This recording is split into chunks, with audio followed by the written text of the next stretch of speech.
nabanggit ko ay may isang insidente o dalawang insidente na nangyari sa lungsod na through the effort and leadership of General uh, Santiago ng Manila Police District, meron pong isang malaking nadakip, no, na involved sa illegal drugs sa lungsod ng Maynila.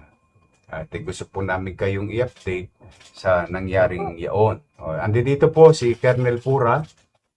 Colonel Pura. At saka ito po yung suspect. Aligay. The Station 11 Drug Enforcement Team of MISIC Police. Ito po yung sa 11. Mas kilala namin sa mga taga Maynila, no? O tawagin namin ay 11. No? Conducted an anti-illegal drug bypass under the leadership of Colonel Pura and his team. Nahuli po ng alas 4 ng madaling araw. Itong suspect, anong pangalan? Lani Saumay, alias Lance, 36 years old.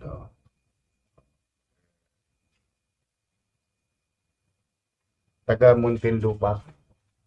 Tumayo ka dito sa Manila. Ba't naman dito mo pag ginawa sa Maynila? Hindi ka ba nanonood ng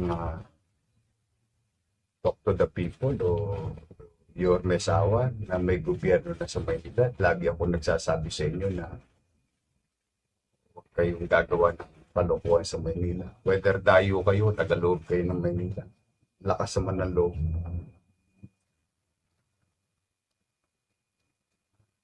Paano nyo ito nadali po? Kasi po kami ng entrapment ay ng bypass operation, sir. Dahil yung isang ano na po namin, yung regular confidential informant, pumunta po sa amin na meron nga daw pong transaction na siya.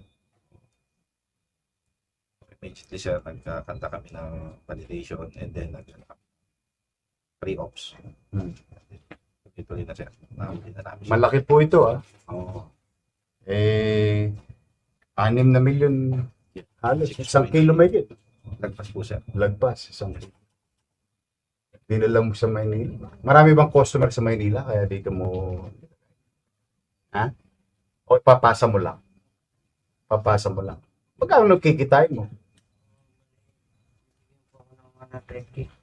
100K? Oo, kasi kailangan sa po Oh. na-operan. Na-opera saan? Sa na po pwede sa gilid. Sa gilid tumatay. Oh, sana lumapit ka na lang dito. Daming pina-opera ng lungsod ng Maynila. Bakit kailangan mo pang sirain yung kinabukasan ng ibang tao? Pagbebenta ng droga. Pinipilit ko nga yakapin hanggat kaya namin yakapin ng lahat. Wala kami tinatanggihan hanggat kaya namin. Talo nga lang inip eh. Maynila, sa totoo lang. Yung kaagapay program. Dami nabubuhay na bata ngayon. Matanda, lalaki, babae. Hindi sapat na dahilan. Wasakin yung buhay na may buhay dahil sa illegal na droga na yan. Tapos mailigtas ang anak mo. Paano ngayon yan? Hoyo ka. Wala itong piyansan. Wala. Oo. Na-inquest na to. Nagpalitan, sir. After to. Yes, sir. Ito po, no, muli po, no, ako, ewan ko rin katulad ito, baka marami pang nanonood sa inyo na baka nyo gusto subukin ng Maynila, pagsisisihan nyo lang. Bago kayong gagawa ng kabulastugan sa lungsod. Karapatan ng mga tagalungsod ng Maynila na magkaroon ng kapanatagan sa pamayanan at pamumuhay. At bilang alkalde at 10 ng aming mga kapulisyan, obligasyon namin ipatupad ito. Yung pangarap ng tao na mapayapa ang kanyang pamayanan. You will not tolerate. Sabi ko sa inyo, Ulit-ulit na lang para tayo sirang plaka rito. May gobyerno sa Maynila.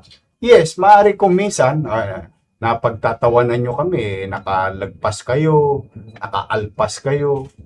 Pero pag ginawa nyo yung krimen sa Maynila, maaari kayong maaktuhan, huli, sa dami ng CCTV rito. Bukod sa physical CCTV, may human CCTV pa ako. 2 mata. Isusumbong kayo ng taong bayan kasi yung taong bayan sa Maynila lumakas na ang loob. Dala ng alam nilang may gobyerno sa Maynila. So there is no room and space for you to conduct your criminal activities here in the city. O halimbawa naman, sige, kwentuhan lang. Natakasan nyo kami. Nalaman namin, ginawa nyo sa Maynila. Uubusin ko lahat ng pera ng Maynila, mahuli lang mo kayo. O, sulit ba? Hindi magiging sulit. Kaya magbagong buhay na kayo.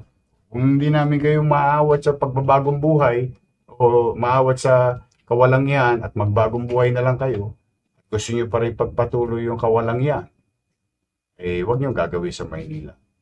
Kalalagyan kayo dito. Kaya to Colonel Pura and your team, congratulations to our asset. Thank you very much sa iyo. Dahil sa iyo, ito yung hirap mo. Alam mo, mahirap din maging asset, mahirap. Kaya hindi madali na yung pamumuhay ng ating mga intelligence operator. Delikado po yan. Pero dahil sa hirap at sakripisyo nila, nagbibigay naman ng magandang resulta. 1 kilo, mahigit, nawala sa kalsada sa lungsod ng Maynila dahil sa Manila Police District. Keep it up. Yes, sir. Send my regards and gratitude on behalf of the people of Manila sa ating mga kapulisyan. Sige, dali nyo na yan. Kunin nyo nga yung detalye nito. Iyoyo nyo siya, pero yung anak niya, dali nyo sa akin. Ano yun nga? Papaoperahan yung bata.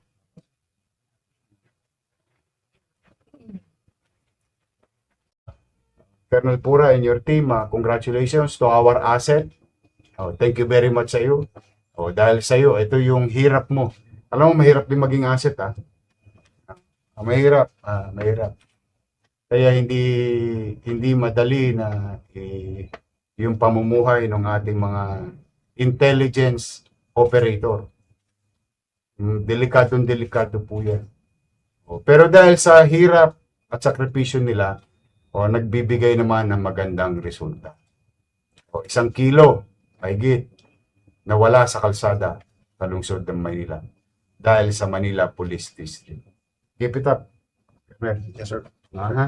Send my regards and gratitude on behalf of the people of Manila sa ating mga kapulisyan. Sige, dali nyo na yan. Yung anak mo na opera na, yung asawa mo papuntay mo sa akin. Kunin nyo nga yung detalye nito. Iyoyo nyo siya, pero yung anak niya, dali nyo sa akin. Ano yun nga? Papaoperahan yung bata.